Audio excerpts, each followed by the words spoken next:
Tiger અભી જિંદા હે બેન, અને રાખમાંથી ઊભું કરતા અમને આવડે છે. આજે પ્રવીણ ને રાજુભાઈ જઈ આવે, પ્રવીણભાઈ ને તો મને એટલી શાંતિ થઈ જાય. રાજુભાઈ ખેડૂત નેતા તરીકે એસ્ટાબ્લિશ થઈ ગયા તો હું કેટલો હળવાશ થઈ ગયો હતો. ગમે અહીંયા ડિમાન્ડ આવે કે સાહેબ તમારી છે, મેં કીધું રાજુભાઈ આવી જશે. તો હવે આમ આદમી પાર્ટીના ખેડૂત સંગઠનનું શું થશે? કારણ કે ખેડૂતો જે હતા અને એ ખેડૂતોનું હવે શું? ટાઈગર અભી જિંદા હે બેન, અને રાખમાંથી ઊભું કરતા અમને આવડે છે. બરોબર છે, અમે ફિનિક્સ પક્ષીની જેમ છીએ. કદાચ 2022 પછી આ લોકોએ પતાવવાની કોશિશ કરી છે, અને ત્યારે મેં ચેલેન્જ ફેંકી હતી કે આમ આદમી પાર્ટીની જ્યાં સુધી સરકાર ન બને ત્યાં સુધી ઈસુદાન ગઢવીએ જે કરવું પડશે ને, જેટલી ભાજપે સામ દામ દંડભેદ કરવાનું હોય ને કરી લે. તમે જુઓ 2 મહિનાની અંદર ગુજરાતના ખેડૂતોને કઈ રીતે અમે ઉભા કરીએ છીએ, તમે જોઈ લેજો. નમસ્કાર, હું છું ગોપી ઢાંગર અને આપ જોઈ રહ્યા છો નિર્ભય ન્યૂઝ. મારી સાથે સ્ક્રીન પર તમને અત્યારે ઈસુદાનભાઈ ગઢવી દેખાઈ રહ્યા છે. ઈસુદાનભાઈ સાથે આજે ચર્ચા કરવી છે, કારણ કે રાજુ કરપડા ગયા, એમને આરોપ લગાવ્યો. ગોપાલ ઇટાલિયાએ રાજુ કરપડાને વાંકમાં હોય એ પ્રકારના આરોપ લગાવ્યા, અને ક્યાંક ને ક્યાંક ભાજપનું એક દબાણ હોય તેવી વાત કરવામાં આવી, અને કહેવામાં આવ્યું ગોપાલ ઇટાલિયા દ્વારા કે રાજુ કરપડા ડરપોક છે. ઈસુદાનભાઈ, તમે શું માનો છો? બેન, અમે બધા સંઘર્ષના રસ્તે નીકળેલા એક ગુજરાતની જનતાના સૈનિકો છીએ. ગુજરાતની જનતાના સેંકડો પ્રશ્નો છે. પત્રકાર હતો ત્યારે પણ મેં ખૂબ અભ્યાસ કર્યો છે. આખા ગુજરાતમાં રિપોર્ટિંગ કર્યું છે, સ્ટોરીઓ કરી છે, અને સ્ટોરીઓ કરતા કરતા પીડા પણ અનુભવી છે કે લોકો કેટલા પીડાઈ રહ્યા છે. એ ગરીબો હોય, વંચિતો હોય, શોષિતો હોય, મહિલાઓ હોય, બેરોજગારો હોય, આઉટસોર્સિંગ કર્મચારીઓ હોય કે મારા ખેડૂત ભાઈઓ હોય, શ્રમિકો હોય, મજૂરો હોય, બધાની પીડાનો અનુભવ કર્યા બાદ અભ્યાસ એક કર્યો પત્રકારત્વમાં ચાલતામાં કે ભાઈ આનો નિકાલ શું આવી શકે અને કોણ કરી શકે. ચાલો, ગોપીબેન ઈચ્છે તો એક વ્યક્તિના પરિવારને નભાવી શકે, કદાચ 5-25 હજાર રૂપિયા આપી શકે, કદાચ આર્થિક સમૃદ્ધ હોય તો કદાચ ક્યાંક 1 લાખ, 2 લાખ, 5 લાખ, 25 લાખ આપણે દાન પણ કરી શકીએ. એક જગ્યાએ કોઈ સમૃદ્ધ વધારે વ્યક્તિ હોય તો 1 કરોડનું દાન કરી શકે, કોઈ સમૂહ લગ્નમાં કરી શકે. પણ આ કાયમી ઉકેલ કોઈ નથી. સમાજની વ્યવસ્થા છે, આખી તંત્ર એ પડી ભાંગ્યું છે ને એના અનુસંધાને અમે લોકો રાજનીતિમાં આવ્યા છીએ, વ્યવસ્થા પરિવર્તન માટે. તમને ખબર છે, હું મહામંથનમાં પીક ઉપર હતા એ સમયે ઈસુદાન ગઢવીએ 1 મિનિટ પણ વિચાર્યા વગર મારી નોકરી, નહીં તો નોકરીઓ મેળવવી, એ જગ્યા મેળવવી, એવો શો મેળવવો, એ બધા તમે નતા જ સાક્ષી છો. અને એ સમયે આખા ગુજરાતમાં કર્ફ્યુ લાગતું હતું મારો શો જોવા માટે.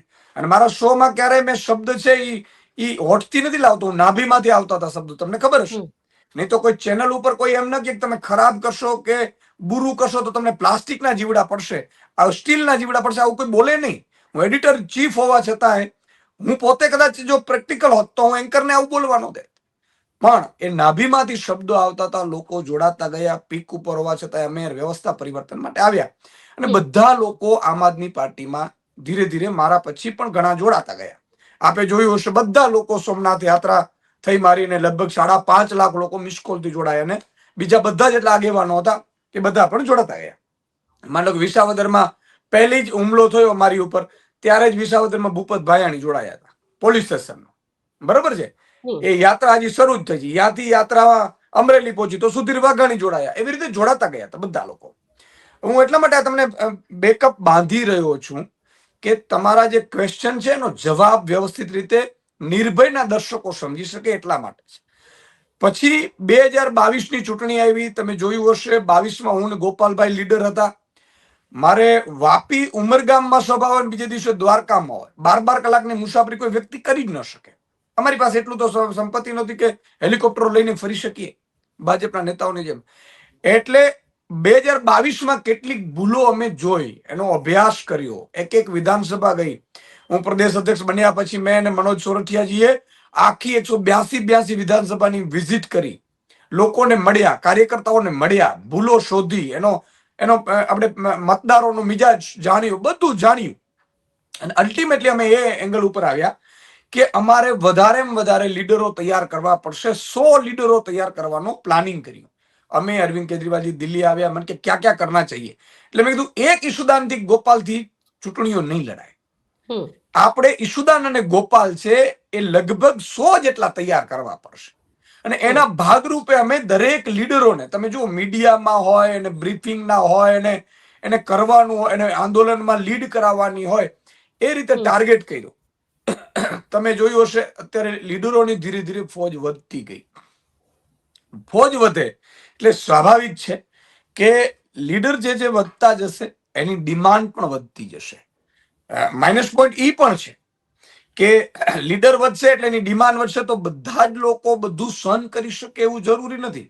ઈશુદાન ગઢવી જિંદગીમાં દારૂ નતો પીધો, અત્યારે દારૂનો કેસ ઈશુદાન ગઢવી સામે થયો, ઈશુદાન ગઢવી સામે છેડતીનો કેસ થયો, ઈશુદાન ગઢવીને કમલમમાં નાખ્યા, જેલમાં નાખ્યા, કોશિશો કરી ડરાવવાની ધમકાવવાની અને બધા લોકોની. તો આ બધી વસ્તુ બધા લોકો સહન કરી શકે એવું પણ જરૂર નથી. એટલે એ માઇનસ પોઈન્ટ પણ રહેવાનો છે લીડરોમાં કે કોઈ લીડર ટકી શકશે, કોઈ નહીં ટકી શકે. એટલે આ ગઈ ગુજરી જે બધી વાતો છે, હું તો એ પરિવારનો મોભી રહ્યો છું, હું બધાનો વડીલ છું અને મેં વડીલની ભૂમિકા હંમેશા દિલથી નિભાવી પણ છે. બધા લોકોને સાથે રાખીને ક્યાંક અમારા મન મટાવ, અને હું એક જ લક્ષ્ય કહેતો હતો કે આપણું લક્ષ્ય છે ગુજરાતની જનતા માટે લડવાનું છે.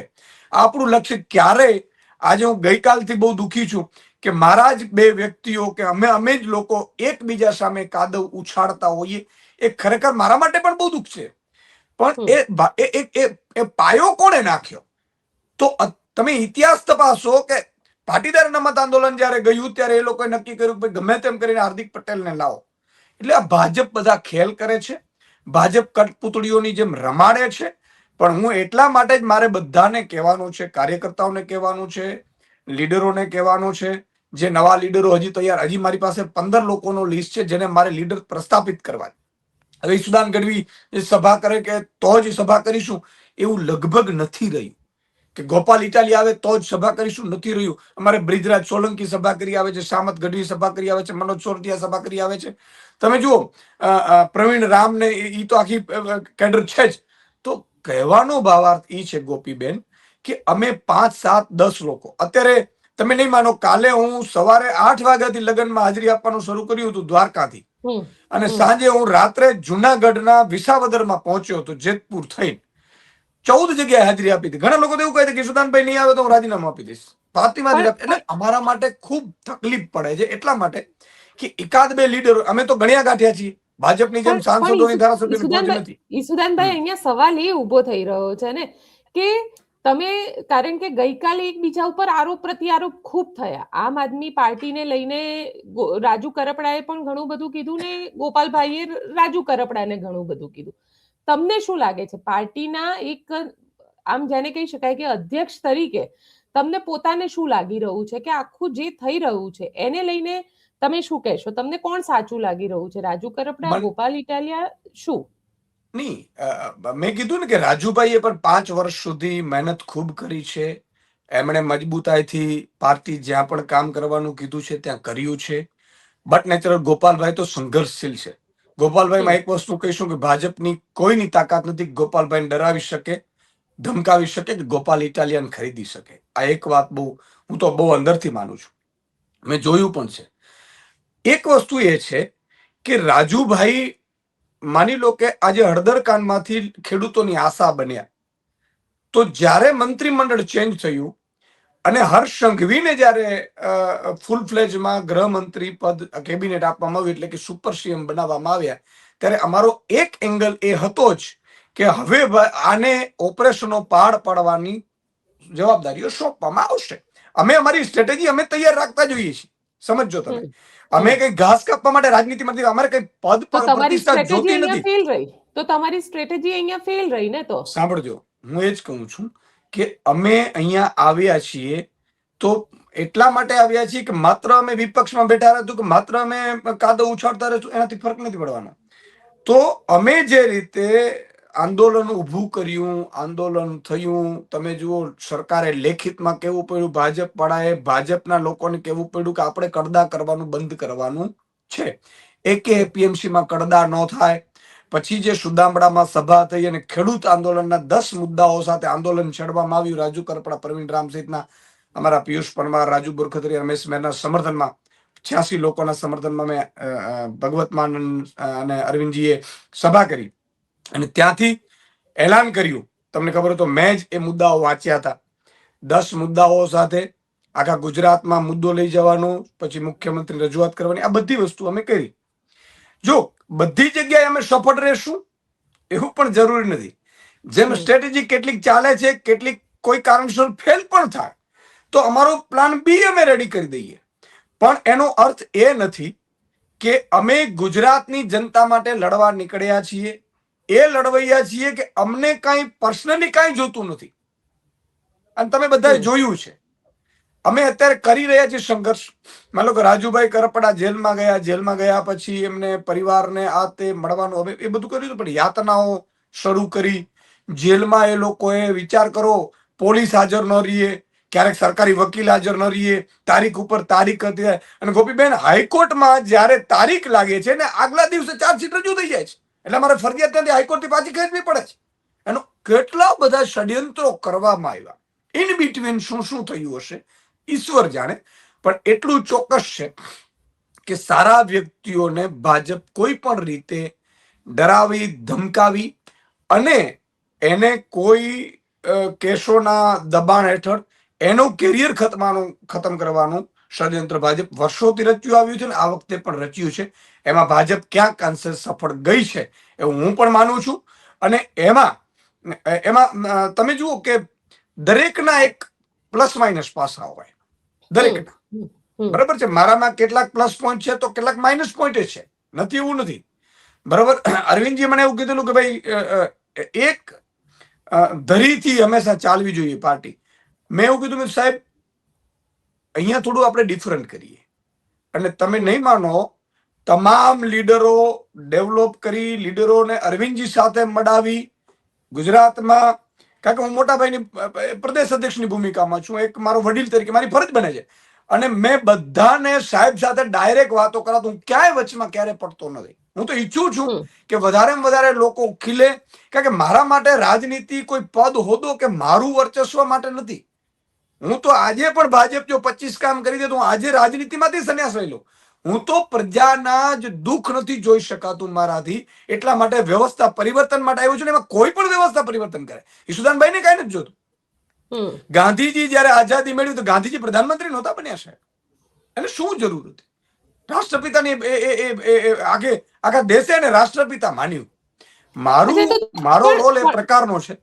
પણ તમારો રોલ જે છે, તમારી જે ભૂમિકા છે એના ઉપર જ તમને પૂછી લઉં, કારણ કે તમને શું લાગી રહ્યું છે? રાજુ કરપડાને ડરાવવામાં આવી રહ્યા છે તો કેમ ડરાવવામાં આવી રહ્યા છે? કારણ કે જૂના કેસોની વાતો કરવામાં આવી, જેલમાં નાખી દેવાનું આમ આદમી પાર્ટીએ કહ્યું.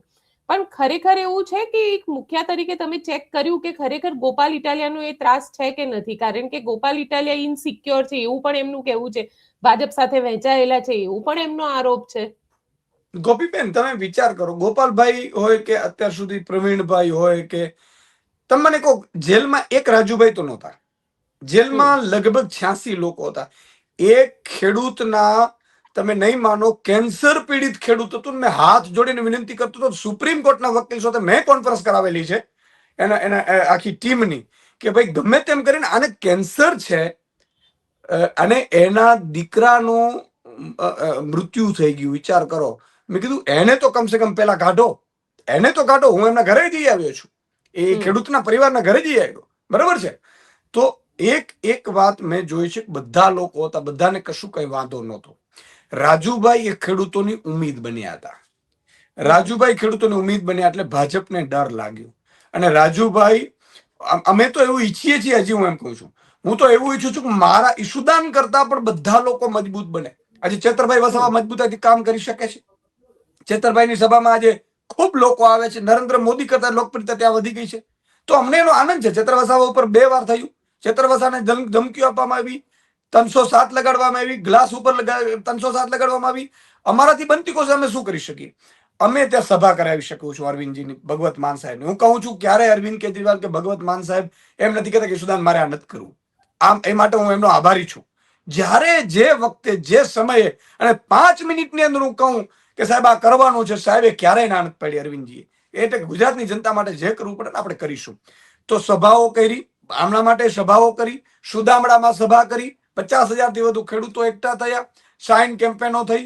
તો ચેતરભાઈને પણ ડરાવવામાં આવ્યું હતું, ધમકાવવામાં આવ્યું હતું, એને પણ કહેવામાં આવ્યું હતું કે તમે આવી જાઓ, તમે મંત્રી પદ ફલાણા ઢીકડા. એટલે ભાજપની આ સ્ટાઇલ છે, એમાં આ બધો મજબૂત મનોબળ જોશે. એટલે ગોપાલભાઈ છે એ કોઈ એમ કે ગોપાલભાઈ કોઈ સાથે મળેલા ક્યારેય એ બની ન શકે. એટલા માટે ગોપાલભાઈ બહુ સારી રીતે જાણું છું. ગોપાલ ઇટાલિયા એક એવો વ્યક્તિ છે કે જેને સરકારની સામે સરકારમાં રહીને એ સમયે વિધાનસભામાં એને જુજારુ રીતે પ્રયાસ કર્યો હતો. હું એને એમ નથી કહેતો, એની ભલે ત્યારની એની જે બૌદ્ધિક ક્ષમતા એવી હતી એક યંગ ક્રાંતિકારી જેવી, બરાબર છે, પણ જે વ્યક્તિને જો લાલચ હોત તો એ સમયે ભાજપમાં જોડાઈ જત. એ સમયે ગોપાલ ઇટાલિયા છે એ બીજી પાર્ટીમાં જોડાય, એમણે આમ આદમી પાર્ટી પસંદ કરી અને અત્યાર સુધીનો રેકોર્ડ છે. ગોપાલ ઇટાલિયા મહેનતકશ સંઘર્ષશીલ માણસ છે. ઈ ક્યારેય કોઈના દબાવમાં આવી શકે એવું વ્યક્તિત્વ જ નથી. ઇન્ક્લુડિંગ અરવિંદજી અમે બે પણ કદાચ માને કે મને વસ્તુ ન ગમે તો ગોપાલભાઈ કહું તો એમ કે કિશુભાઈ આ તો હું નહીં કરું એમ. ઈસુદાનભાઈ, તો પછી ચૈતર વસાવામાં કાળો કોટ પહેરીને પહોંચી જનાર ગોપાલ ઇટાલિયા કડદા કાંડમાં કેમ ના દેખાયા? નહીં સમજો પ્રશ્ન. નહીં બેન, દરેકના રોલ અલગ અલગ ડિફાઇન કરેલા હોય. ચેતર વસાવામાં હું નહોતો જઈ શક્યો ને. અમારી રાજકોટમાં આગલા દિવસે સાંજે સભા હતી, સાંભળજો, મારી ગોપાલભાઈની સેમ ડે. ગોપાલભાઈની ત્યાં અમે મારી ખંભાળિયામાં મારે ત્યાં સભા કરી અને અમે પહોંચ્યા હતા રાજકોટ. સાંજે રાજકોટમાં સભા હતી. રાજકોટમાં સભા હતી, ઇન બિટવીન આ ઘટનાઓ બની એટલે મેં કોન્ફરન્સ કોલ કરી બધા સાથે. મારા 5-7 કોર ટીમ છે, તરત જ મેં કોન્ફરન્સ કોલ લીધી અને મેં ગોપાલભાઈને ત્યાંથી એવું કીધું કે તમે પેલા મનોજભાઈને મોકલવાના હતા. મેં તમે મનોજભાઈ પહોંચો તો એને કીધું કે કામ કરો ગોપાલભાઈ કે હું જતો હોઉં, તમારી એક બીજી સભા છે ને, તો મને કે એ 2 દિવસ પછી છે, બરોબર છે. મેં કઈ વાંધો નહીં, તો તમે પહોંચો. તો રાજકોટ થી હું ગયો કચ્છ અને એ લોકો નીકળ્યા ડેડિયાપાડા. હવે અહીંયા જયારે કડદાવાળી વાત આવી ત્યારે ગોપાલભાઈની રોલ બીજો હતો. મારે રાજુભાઈને અને પ્રવીણને લીડ કરવાની હતી આ આંદોલન, બરોબર છે. મેં એવું કીધું કે હું અહીંથી નીકળીશ, રાજુભાઈ ત્યાં પહોંચી જશે, પ્રવીણભાઈ ત્યાં પહોંચી જશે અને 2 વાગ્યા સુધી પ્રવીણ, અચ્છા આગલા દિવસે રાત્રે તો ગોપાલભાઈને ત્યાં મોકલ્યા હતા. અને રાત્રે તમે જુઓ ફેસબુક લાઈવમાં ત્યાંથી સભાને સંબોધન કરે છે રાજુભાઈ, અને રાજુભાઈ મને ફોન આવ્યો, મને કે ઈશુભાઈ શું કરીશું? મેં કીધું ગોપાલભાઈ આવે છે. એટલે આ એક અમે 5-7 લોકો જ છીએ, તો દરેકનો રોલ ડિફાઇન છે. અને રાત્રે 2 વાગ્યા સુધી રાજુભાઈને ઘરે હતા આગલા દિવસે. પછી રાજુભાઈને પોલીસ ઘેરી રહી હતી, એટલે અમારે કોઈ પણ રીતે એક વ્યક્તિ હળદરમાં એટલા માટે પહોંચવું હતું કે અમે ચેલેન્જ કરી હતી કે હળદરમાં અમે પહોંચીશું, બરાબર છે. પછી ખેડૂતોને એમ થાય કે આ તો પહોંચ્યા નહીં. મને તો મેં પીસી કરીને જાહેરાત કરી હતી, એટલે આ લોકો તો અહીંયા મને ક્યાં બાવડામાં રોકી લીધો હતો. મને સાગરભાઈ ને સામતભાઈ ને ગોરીબેન ને બધા હતા, અમને રોકી લીધા. તમે બધા ચલાવેલું છે, એટલે હું કહું છું જે વાસ્તવિકતા છે. પછી જયારે ગોપાલભાઈ ત્યાં આનું થયું, રાજકોટ વાળી સભા હતી, બેક ટુ બેક ગોપાલભાઈ ની પાછી સભાઓ હતી. નહોતી એવું નહોતું, કારણ કે અમે ડિઝાઇન તો અમે એટલી રીતે જ કરી નાખી બેઠી હતી. ચેતરભાઈ જેલમાં ગયા તો મારે કેટલી સભાઓ મારી કેન્સલ કરવી પડી હતી. બેક ટુ બેક ચેતરભાઈ ની સભાઓ પણ લાગે જ હતી. અત્યારે ચેતરભાઈ ની સભાઓ કેટલી લાગે છે? તો અમે 5-7 લોકો છે, એની ડિઝાઇન મહિનાની. આજે ગોપીબેન હું 17મા દિવસે પાછો અમદાવાદ પાછો આવ્યો છું. તો તમામ લીડરોના શેડ્યુલ ફિક્સ હોય છે. તો એનો અર્થ પછી અમે વકીલો સાથે કોન્ફરન્સ કોલ કરાવેલી, સુપ્રીમ કોર્ટના વકીલ સાથે, માનનીય અરવિંદ કેજરીવાલ હતા. અમે આખી ટીમ સાગરભાઈને નોડલ ઓફિસર તરીકે નિયુક્ત કર્યા. સાગરભાઈ દિલ્હી ત્યાં જતા હતા, દરેક જગ્યાએ તબક્કે સાગરભાઈ ત્યાં પહોંચ્યા. તમે એનો ચેક કરી લેજો. તો આ બધી વ્યવસ્થાનો અમે ભાગ, કોશિશ અમારી, કારણ કે અમારો પરિવારનો સભ્ય હતો. કદાચ કોઈ પણ પાર્ટીમાં હોય, આજે પણ મારા, તમે વિચાર કરો, વિજય સુવાડા ભાજપમાં ગયા હતા કે મારા કાર્યક્રમમાં દોડીને આવ્યા હતા, એક પણ રૂપિયો લીધા વગર, બરોબર છે. અમારા પારિવારિક સંબંધો હોય છે. ભાજપના નેતાઓ સાથે પણ ઘણા જોડે અમારા પારિવારિક સંબંધો, પણ એ ક્યારેય પોલિટિકલ ન હોઈ શકે, બરોબર છે. તમે કહી રહ્યા છો કે ભાજપના, તમે કે સાંભળો, પણ ઈસુદાનભાઈ, કારણ કે તમે અધ્યક્ષ બન્યા ત્યારથી લઈને અત્યાર સુધીની જો ચર્ચા કરવામાં આવે તો કેટલા નેતાઓ આમ આદમી પાર્ટી છોડીને ગયા છે, અને આ નેતાઓ જતા ગોપાલ ઇટાલિયા ઉપર જ કેમ આરોપ લગાવે છે? એટલે મને સવાલ એ થઈ રહ્યો છે કે આરોપ ગોપાલ ઇટાલિયા ઉપર જ કેમ લાગે છે? એ ઉમેશ મકવાણા હોય કે અન્ય નેતા હોય? તમે સમજો, ઉમેશભાઈ ને અમે લોકસભા લડાવી, એમણે મને એવું કીધું સાહેબ મને લોકસભા લડવી છે, બરોબર છે. અમે લડાવી લોકસભા. ઉમેશભાઈ ને આપણે બધી રીતે રાખ્યું. ક્યાંક ને ક્યાંક અમને એવું લાગ્યું ગોપાલભાઈને મેં મનોજભાઈ ગોપાલભાઈની નિયુક્તિ કરી હતી ક્યાં ચેતરભાઈ અને મોટા ભાગે હું ને સાગરભાઈ રહેવાના હતા. સાગરભાઈને ત્યાં નોડલ ઓફિસર તરીકે જેમ મહામંત્રી અહીંયા મૂક્યા હતા મનોજભાઈને, અહીંયા અમે ઉમેશભાઈને ત્યાં સાગરભાઈને લગાડ્યા હતા. એ આખી ટીમને મેનેજ કરતા હતા આખી ગુજરાતની. બરાબર છે અહીંયા ટીમ. તો અમે બધી કોશિશો અમે બેન કરી હોય. મારું તો આજે હું તો એવું ઈચ્છું ને કે યાર 5 ના 50 થાય કે 100 ધારાસભ્યો થાય, મને તો એમાં લાભ હશે ને, તો ગુજરાતની જનતાનો કઈક અવાજ ઉઠશે. આજે મારું પોતાનું કઈ સ્વાર્થ જોવાનું ન હોય. આજે ગોપાલ ઇટાલિયા એમ ઈચ્છે ને યાર કે 5-25 રાજુ કરપડા એકઠા થાય તો પોતે થોડું ઘણું હળવાશ અનુભવે.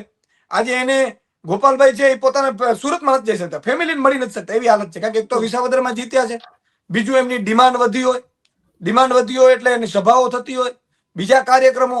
ગોપાલભાઈ તમે નહીં માનો, આજે 1 મહિનામાં 1 દિવસે ઘરે નથી રહી શકે. આ હાલત છે એમ કહું છું. તો ગોપાલભાઈ ને તો એમ ઈચ્છે ને કે લીડરો વધે. આજે પ્રવીણ ને રાજુભાઈ જઈ આવે પ્રવીણભાઈ ને તો મને એટલી શાંતિ થઈ જાય. રાજુભાઈ ખેડૂત નેતા તરીકે એસ્ટાબ્લિશ થઈ ગયા તો હું કેટલો હળવાશ થઈ ગયો હતો.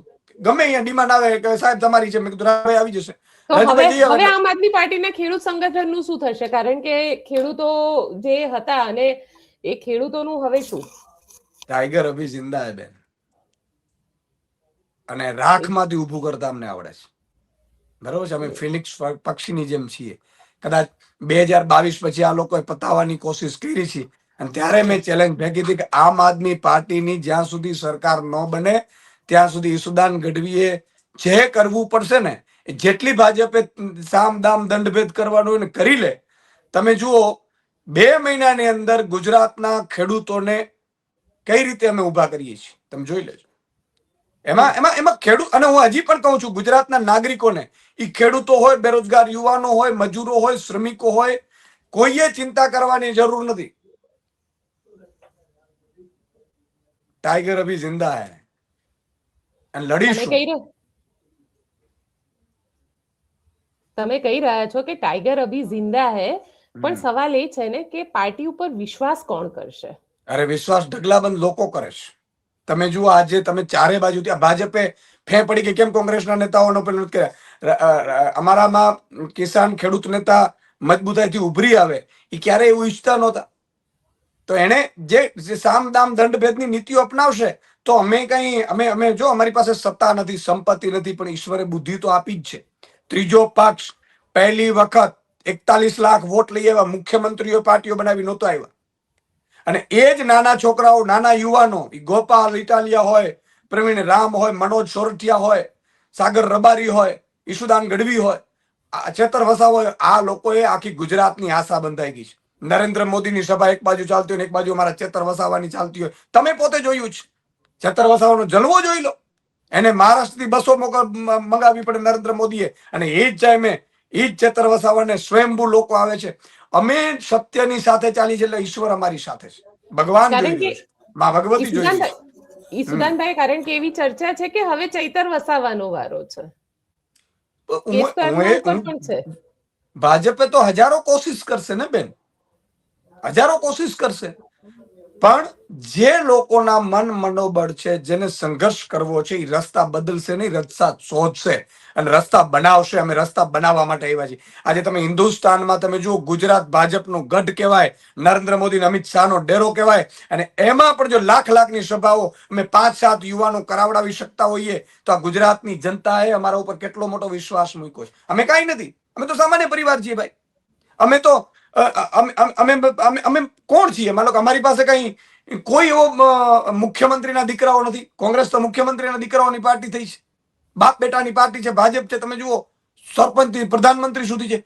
અમારી પાસે છે શું? છતાંય લાખ લોકો અમારી પાસે ઉપર વિશ્વાસ મૂકે છે. હું ગુજરાતની જનતાને નતમસ્તક વંદન કરું છું કે આટલો વિશ્વાસ ગુજરાતની જનતાએ અમારા જેવા નવયુવાનો ઉપર, જે સામાન્ય મધ્યમ વર્ગના ગરીબ ને માલધારીના યુવાનો ઉપર, ખેડૂત પરિવાર ઉપર મૂક્યો. આનાથી મોટો શું હોઈ શકે એમ કહું છું.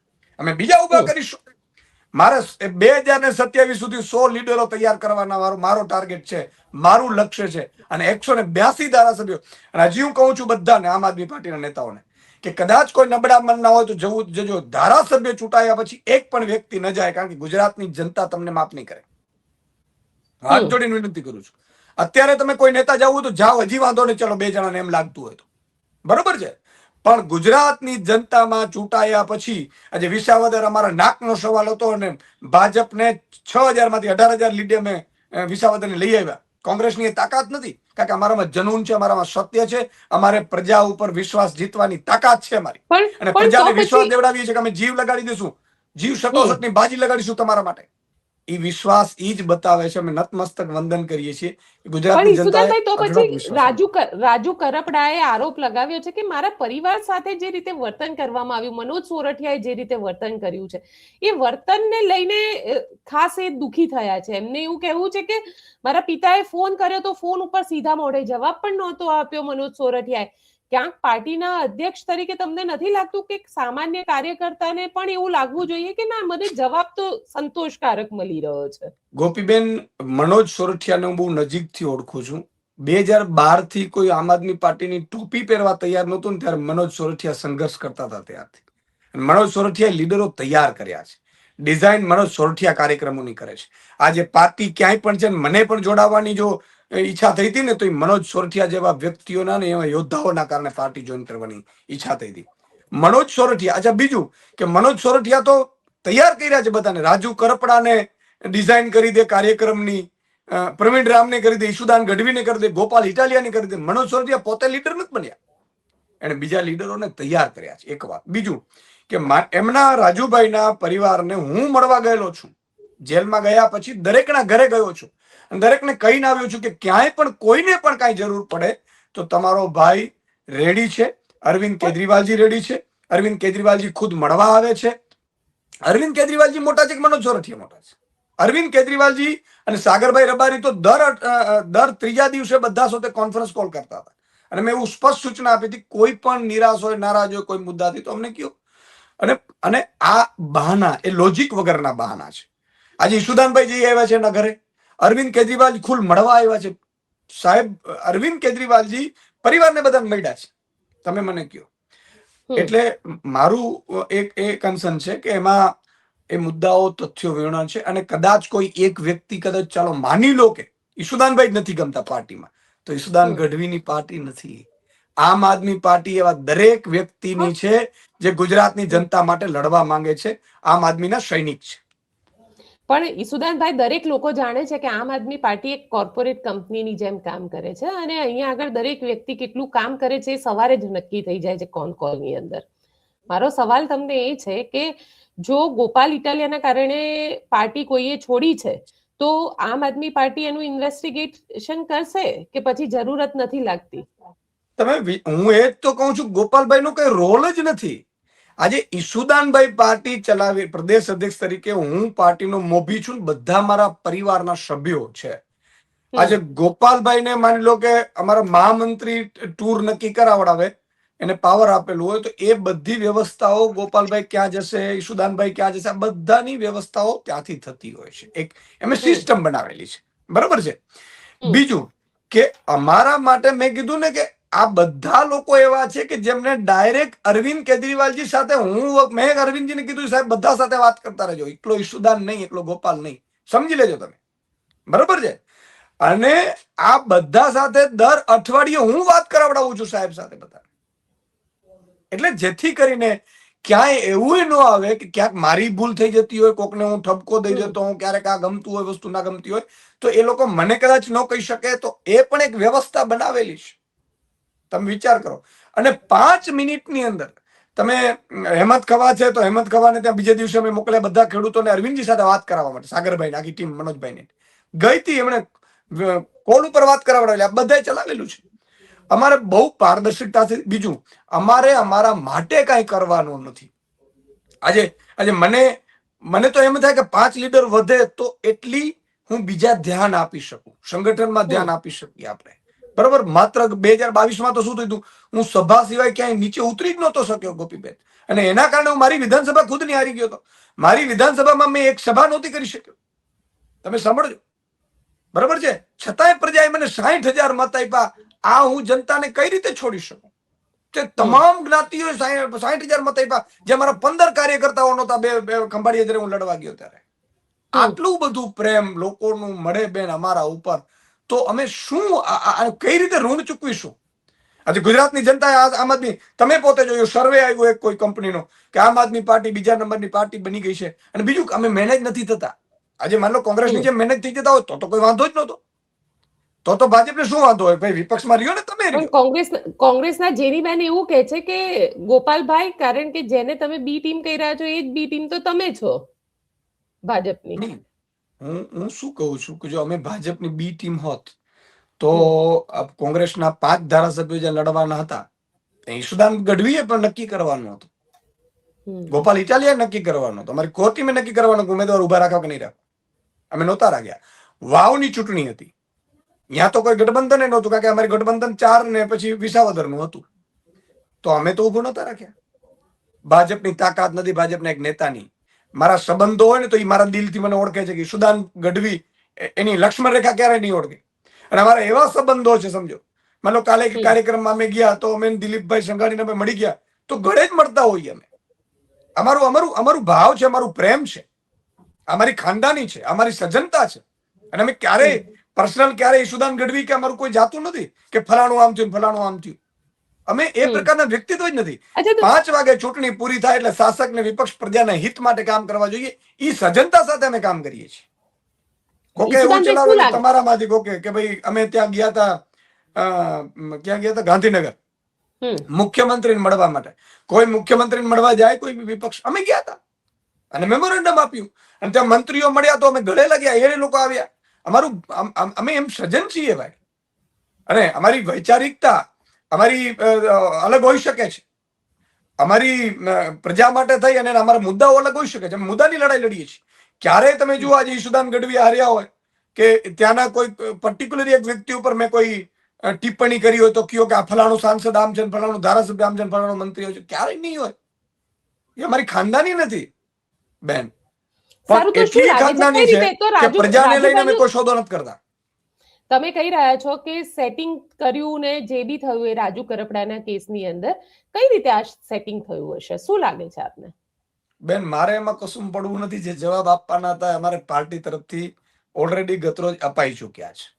ગોપાલભાઈએ જે નિવેદન પ્રેસ કોન્ફરન્સમાં આપણે સૌને કહ્યું છે, અને હું એવું કહું છું કે આમાં મને તો જો આજે વિજય સુવાડા ગયા, મને એ આજે પણ મને એમ કે છે ગુરુજી, બરાબર છે, અમારા સંબંધો પારિવારિક છે. ત્યારે મેં પાર્ટીને એવું કીધું કે અમે કોઈ છીછોરાપણ આપણે કરવાનું થતું નથી, બરાબર છે. અને એમને ભાજપે જે લોલીપોપ આપી એ આજે પણ ભાજપે પૂરી નથી કરી, બરાબર. મને જ પૂછવા આવેલા કે ઈશુદાનભાઈ મારે આમ જવું પડે એમ છે, આમ છે, કાર્યક્રમો આમ છે, ફલાણા ટીકડા. અને હું એ બાબતે બહુ ક્લિયર છું કે હું લડવા નીકળ્યો છું પ્રજાની સાથે. હું મારા પરિવારને એમ નથી કહેતો કે તમે તમારી બલી ચડી જાઓ, તમને તમારો સ્વાર્થ દેખાતો તમે જાઓ, કોઈ વાંધો નહીં. બીજા કયા નેતાઓ જઈ શકે છે જેના ઉપર તમને ડાઉટ હોય કે ભાઈ આમ આદમી પાર્ટી? કોઈના ઉપર ડાઉટ નથી બેન. મને તો રાજુભાઈ ઉપર પણ ડાઉટ નતો સહેજ પણ, કે રાજુ કરપડા આવું વિચારી પણ ન શકે, હું માનું છું. અને હું ત્યાં સુધી હું એવો પણ માણસ છું, સજ્જન માણસ છું, ભોળો નથી માત્ર. હું એવો વ્યક્તિ છું, એટલે સજ્જન હું પોતાની જાતને માનું છું, કારણ કે હું ધાર્મિક વ્યક્તિ છું, કે હું જ્યાં એના ઉપર વિશ્વાસ મૂકું એના ઉપર સંપૂર્ણ વિશ્વાસ મૂકું છું. ક્યારે શંકા નથી કરતો. શંકા ક્યારે હોય જ ન શકે. શંકા શેની હોય? અચ્છા શંકા તો, અને બીજું કે એક નેતા જાય કે બે નેતા આવશે, આમ આદમી પાર્ટીનું આ રથ ક્યારે રોકાવાનું નથી, યાદ રાખજો તમે. અમે જે સ્ટ્રેટેજીથી જે પ્લાનિંગ થી ચાલી રહ્યા છીએ ને, બધાની ધૂળ કાઢી નાખવાના છે ભાજપ પર, યાદ રાખજો તમે. એટલે કદાચ એકાદ બે નેતાઓને લોકો ફોડી લેશે, ફલાણું દીકડું, કશું જ ફેર નહીં પડવા દઈએ છે, કશું જ ફેર. બમણા જોરથી પડવાના છીએ. અને યાદ રાજુ કરપડાના જવાથી આમ આદમી પાર્ટીને ફરક પડશે? રાજુ કરપડાના જવાથી ફરક પડ્યો? બીજા 10 રાજુ કરપડા અમે ઉભા કરી દઈશું 2 મહિનાની અંદર. અને વ્યક્તિગત ઈસુદાનને કેટલો ફરક પડશે? મારા તો હું કહું છું, મારા તો પરિવારના સભ્યો છે. મને તો હંમેશા દુઃખ થાય છે કે પરિવારનો સભ્ય કોઈ મારાથી અલગ થાય તો એનો મને ભારોભાર દુઃખ હોય છે. હું તો લાગણીશીલ માણસ છું. ક્યારેક તો આ બધાનું ત્યાં ખંભાળિયામાં મેં કાર્યક્રમ સામાજિક હતો છતાંય મેં ભલે પોલિટિકલ મેં કીધું લાગુ હોય તો લાગે, 10-12 હજાર લોકોની વચ્ચે સન્માન કર્યું છે. આપણે બધા જોયું પણ હશે, બરાબર છે. મારો આ પરિવાર છે ને કાયમી રહેવાનો છે. મારા સંબંધો હંમેશા પારિવારિક બધે રહેવાના છે, કારણ કે એ પ્રકારના વ્યક્તિ અમે નથી કે કોઈ પાર્ટીના કારણે કોઈને કોસીએ અથવા તો વ્યક્તિગત કાદવ ઉછાડી. એ મારા સ્વભાવમાં નથી. અને મેં પાર્ટીમાં બધાને કોન્ફરન્સ કોલમાં કીધેલું છે કે આપણે આપણી મર્યાદા ક્યારેય ચૂકવાની નહીં. કોઈ વ્યક્તિની મજબૂરી હશે તો ભાજપે કેટલી હદે એને દબાવ્યો હશે તોય બિચારાએ આવું પગલું ભર્યું હશે. અને પહેલા પણ ઉદ્યોગપતિ ગયા, મેં એવું કીધેલું કે ઉદ્યોગપતિએ જેટલો સમય આપ્યો એની માટે હું શુક્રગુજાર છું. આમ આદમી પાર્ટીનો એક કાર્યકર્તા શુક્રગુજાર છે, ખૂબ મહેનત કરી. હવે જ્યાં જાય ત્યાં સુખી રહે, ભગવાન એમનું ભલું કરે. અમારી લડાઈ અટકવાની નથી, મારું કહેવાનું એ છે. અને ગુજરાતની જનતાને કહું છું, ખેડૂતોને, મજૂરો, શ્રમિકોને ખાસ કહું છું કે ચિંતા બિલકુલ ન કરતા, અમે બેઠા છીએ સાહેબ, અને અમારામાં ખોડિયામાં પ્રાણ છે ત્યાં સુધી તમારા માટે લડીશું. તમને એવું લાગે છે કે રાજુ કરપડાના જવાથી ફાયદો કોને, ભાજપને થશે કે આમ આદમી પાર્ટીને નુકસાન વધારે થશે? એટલે ફાયદો કોનો રહેશે આમાં? આમાં ફાયદા નુકસાનની વાત નથી હોતી બેન, પ્રજા બહુ સમજદાર હોય છે. અને તમે જે વ્યક્તિઓ ભાજપમાં જોડાયા છે એમની લોકપ્રિયતાનો ગ્રાફ કઈ રીતે તળિયે ગયું એ તમે બધા જોયું છે. એટલું ચોક્કસ કહીશ, મેં રાજુભાઈને પણ કહ્યું કે વ્યક્તિગત રાજુભાઈને બહુ નુકસાન થશે, કારણ કે રાજુભાઈની એવી એટલી મોટી હાઈપ વધી ગઈ હતી કે ખેડૂતો રાજુભાઈને એક મસીહા તરીકે જોઈ રહ્યા હતા. બરાબર છે. અને મને એ અહેસાસ હાશકારો થયો હતો કે ચાલો એક ખેડૂતનો નેતા થઈ ગયો તો પછી અમે બીજા પકડવા માંડીએ, બીજા ઉભા કરવા માંડીએ, મારે સિટીમાં હવે તૈયાર કરવા છે. બરાબર છે. તો એ હાશકારો અમને થયો હતો, પણ વ્યક્તિગત રાજુભાઈને બહુ નુકસાન થશે, કારણ કે ભાજપમાં જે જાય છે એનો ગ્રાફ બહુ તળિયે વયું જાય છે. કદાચ એકાદ કામ એ આંદોલન હજી એક નાનકડું કરાવડાવીને ભાજપને ખેલ કરે ને પછી ભાજપમાં જોઈન કરાવે, ભાજપનું ખેસ પહેર્યું એટલે ગુજરાતની જનતા ઈચ્છતી નથી. તમે જુઓ તમારું સોશિયલ મીડિયા કેમ ગોપીબેન વધારે જોવાય છે? અત્યારે તમે નિર્ભયમાં તમે જુઓ લાખો વ્યૂઝ હોય છે. ટીવીમાં કેમ નથી જોતા? એક દિવસ સુદાન ગઢવી હતો, મહામંથન ચલાવતો તો ટીવીમાં કેટલી ટીઆરપી હતી? દર અઠવાડિયે ટીઆરપી ની ચર્ચા થતી હતી. એ મીડિયા મેનેજ થયું, ભાજપથી મેનેજ થયું એટલે મીડિયા ખતમ થઈ ગયું. અને સોશિયલ મીડિયા અત્યારે આવી થઈ ગયું. તમે જુઓ તમારી ચેનલો કેવી ચાલે છે, ખૂબ ચાલે છે. શું કામ? કારણ કે તમે વ્યૂઝના કારણે બતાવો છો, અને વ્યૂઝના કારણે તમે કહી શકો છો કે ભાઈ આ વ્યૂઝ આવે છે એટલે ભાઈ અમારે તો બતાવવું પડશે ઈસુદાન ગઢવીને, ગોપાલને, ચેતરને.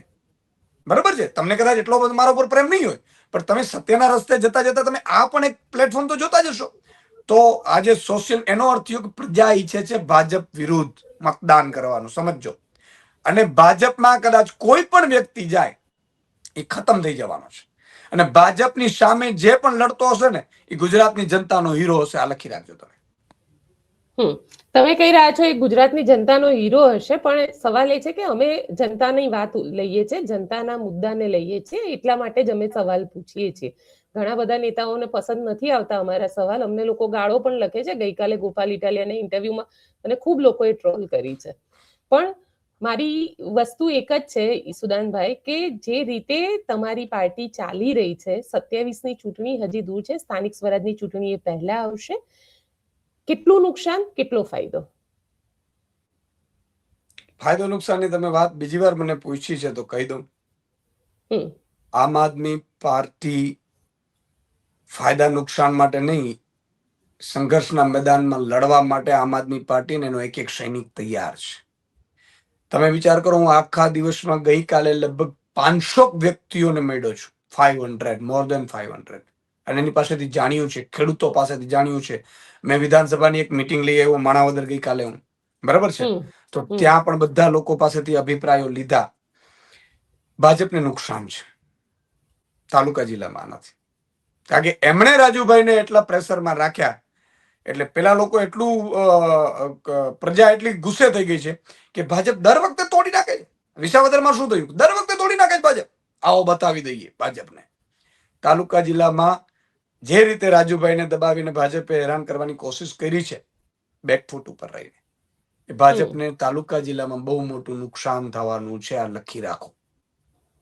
ચલો જોઈએ કે કોને કેટલું નુકસાન, કેટલો ફાયદો થશે, એ તો સમય જ બતાવશે. પણ આપ અત્યારે મારી સાથે જોડાયા તેના માટે આપનો ખૂબ ખૂબ આભાર. આપનો પણ ગોપીબેન નિર્ભય ન્યૂઝનો ને આપ સૌનો ખૂબ ખૂબ આભાર. તો આપને અમારો રિપોર્ટ કેવો લાગ્યો કોમેન્ટ બોક્સમાં ચોક્કસથી લખીને જણાવજો, અને અમારી ચેનલ નિર્ભય ન્યૂઝને લાઇક, શેર અને સબસ્ક્રાઇબ કરવાનું ભૂલશો નહીં. આભાર.